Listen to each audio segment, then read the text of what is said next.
Hello, this is Dr. Christy Patton-Lukes. In this video lesson, we're going to be looking at equipment for evaporation.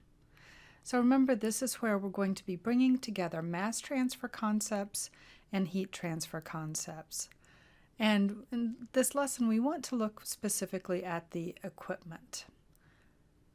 So the general types of evaporation equipment will include open kettles, horizontal or vertical natural circulation evaporators, long tube vertical evaporators, falling film evaporators, forced circulation evaporators, agitated film evaporators, or just simple open pan solar evaporators.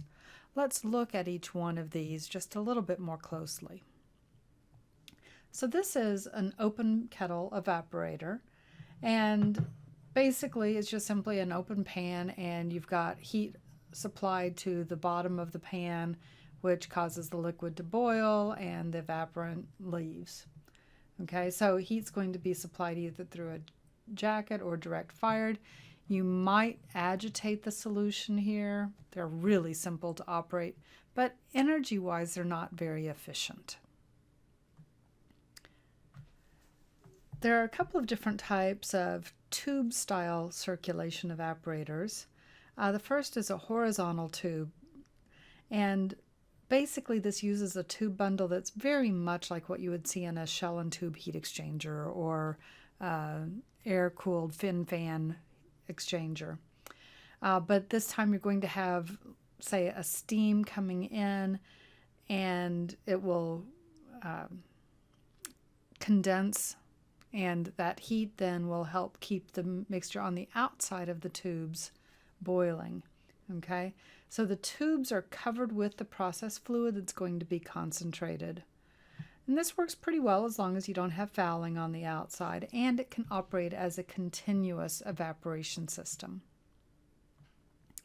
Vertical type tubes use little short vertical tubes.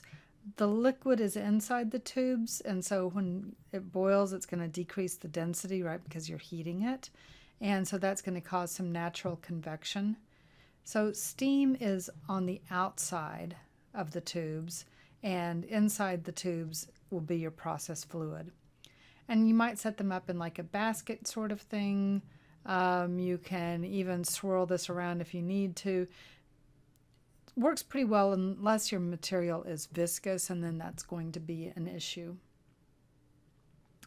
Long tube vertical evaporators, again, the process fluid will be inside the tubes, and vapor bubbles inside the tube will move the liquid.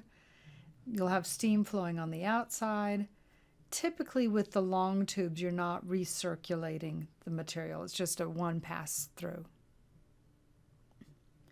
Falling film evaporators are also used fairly frequently.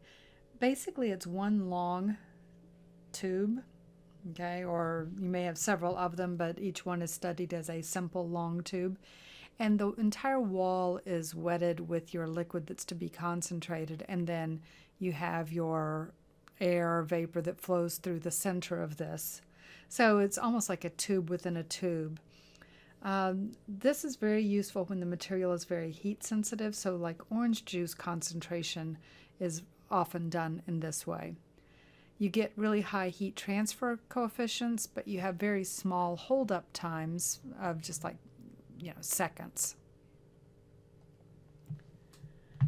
Forced circulation evaporator is going to have the material being pumped in and out, so it recirculates through the device via a pump that's external to the circulation or the evaporator.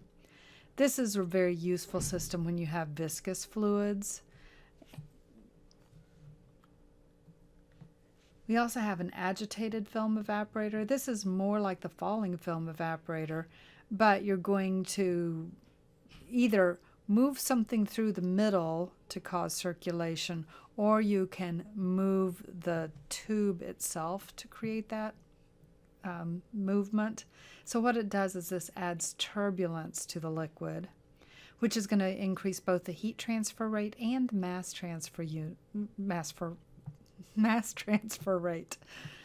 This is really useful when you have those heat-sensitive materials like before, but this also helps with viscous materials.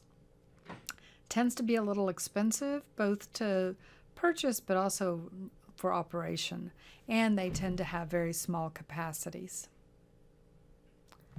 The final type we'll look at is the open pan solar evaporator. This is like the oldest technology, but you would do something like place salt water in this pan and you evaporate the water until you're left with a very thick briny mixture, or you can actually go to crystallization, and so you end up with crystal salt left in the pan. So this concludes our look at the equipment. What we want to do next is begin looking at how we can write those mass and energy balances to study these. Thank you very much for your time.